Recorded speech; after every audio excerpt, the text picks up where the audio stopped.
Hello guys and welcome back. आज हमारे keep the child alive in you series का 4th episode है। लेकिन उससे पहले I would like to thank you all guys कि आपने dealing with setback Shiv Jayanti special video को 600 प्लस व्यूज दिए and I am really grateful कि we are a family of 350 plus subscribers on YouTube. मौसम तो ऐसा लग रहा है दिल गार्डन गार्डन हो रहा है, बहुत मजा आ रहा है यहाँ पे। And now let's move on to our topic.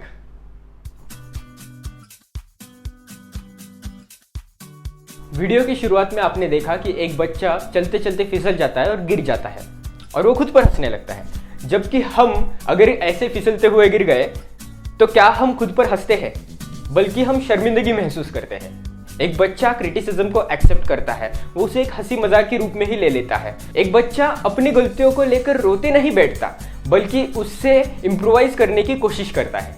ये पॉइंट समझने के लिए एक बहुत ही टिपिकल स्टोरी है जो इससे रिलेट करती है।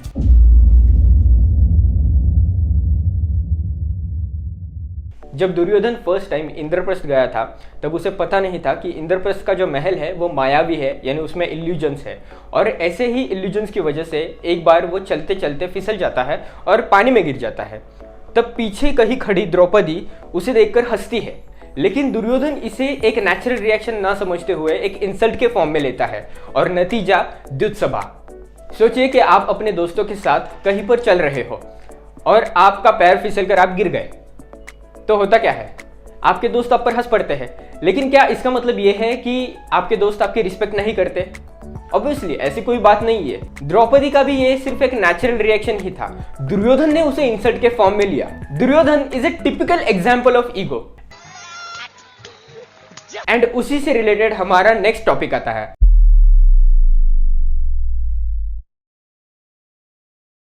सेल्फ रिस्पेक्ट इज कि हम अपनी रिस्पेक्ट करते हैं और सामने वाले की भी रिस्पेक्ट करते हैं, जबकि ईगो इज कि मैं किसी की रिस्पेक्ट करूं ना करूं, सामने वाले ने मेरी रिस्पेक्ट करनी चाहिए क्योंकि हम है। इसका एक टिपिकल एग्जांपल है दुर्योधन एंड कृष्ण। वो पानी वाला इंसिडेंट ही याद कीजिए कि जब दुर्योधन को कितना इंसल्टेड फील हुआ था, उसका ईगो हर्ट हुआ था, जबकि कृष्ण ने ऐसे कई काम किए जिसके लिए उसे बहुत बुरा भला कहा, लेकिन उसे पता था कि वो काम जन कल्याण के लिए कर रहा था, इसलिए he never minded about it. एक बात याद रखिए दोस्तों, जिंदगी में आपको है ना 2 किस्म के लोग मिलने वाले हैं। एक वो जो आपको वही सुनाएंगे जो आपको सुनने के लिए अच्छा लगता है, यानी आपके ईगो को फीड करेंगे, और दूसरे वो जो आपको वो सुनाएंगे जो आपके लिए अच्छा है, यानी आपकी सेल्फ रिस्पेक्ट को डेवलप करेंगे। ये बड़ी अच्छी बात कही आप।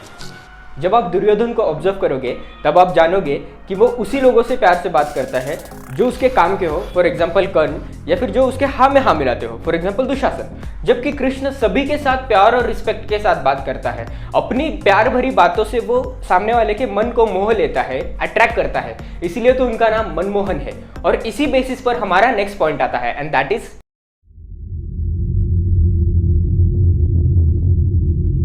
एक बच्चे के साथ आप हंसी मजाक कर सकते हो, वही किसी बड़े के साथ हंसी मजाक करो तो मालूम है तेरे बाप को मत सिखा, चल।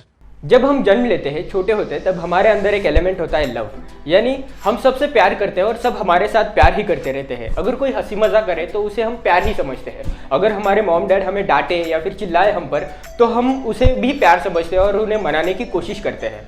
पर जैसे जैसे हम बड़े हो जाते हैं वैसे वैसे हमारे अंदर एक और एलिमेंट ऐड होता है, एंड दैट इज सिग्निफिकेंस, यानी इमेज मेकिंग।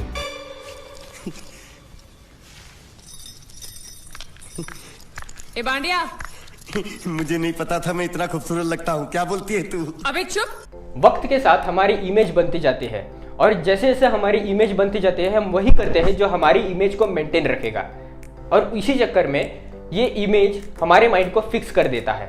और एक फिक्स्ड माइंडसेट ही कभी क्रिटिसिज्म को एक्सेप्ट नहीं करता, कुछ बदलाव नहीं ला पाता। सोचिए कि अगर प्रिंस सिद्धार्थ अपनी इमेज के चक्कर में फंस जाते तो कभी वो बुद्ध बन पाते। Always remember, you are real but what you think you are is an illusion. आप सत्य है, लेकिन जो आप अपने बारे में सोचते हैं वो केवल एक भ्रम है। तू समझा? हाँ। नहीं, तू समझा नहीं। मतलब आप रियल हो, लेकिन जो आपने अपने माइंड के अंदर अपनी खुद की इमेज बनाई है ना, वो इल्यूजन है। पेरेंट्स, अगर आपको अपने बच्चे को ओपन माइंडेड रखना है तो उसे अपनी क्रिएटिविटी और पैशन में सपोर्ट कीजिए। कुछ पेरेंट्स ऐसे होते हैं जो उनके डिसीजन अपने बच्चों पर लाते हैं कि यार तू डॉक्टर ही बनेगा, या फिर इंजीनियर ही बनेगा। ऐसे बच्चों की क्रिएटिविटी ही खत्म हो जाती है, उनके आइडियाज फिक्स्ड हो जाते हैं और अल्टीमेटली उनका माइंडसेट भी फिक्स हो जाता है। जबकि एक बच्चा जिसके स्कूल में सभी सब्जेक्ट होते हैं, वो अपने इंटरेस्ट को, पैशन को ढूंढ निकालता है, अलग अलग सब्जेक्ट्स को एक्सप्लोर करता है और इसी वजह से उसका माइंड कभी भी ओपन रहता है। ऑलवेज रिमेंबर कि एक ओपन माइंडेड पर्सन के पास एक अपॉर्चुनिटी ट्रैकर होता है। परिस्थिति चाहे कोई भी हो, उसमें से वो अच्छी से अच्छी अपॉर्चुनिटी निकालकर उसका बेस्ट देता है।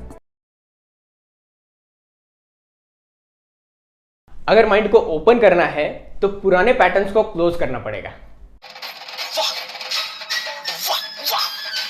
क्या बढ़िया आइडिया दिया।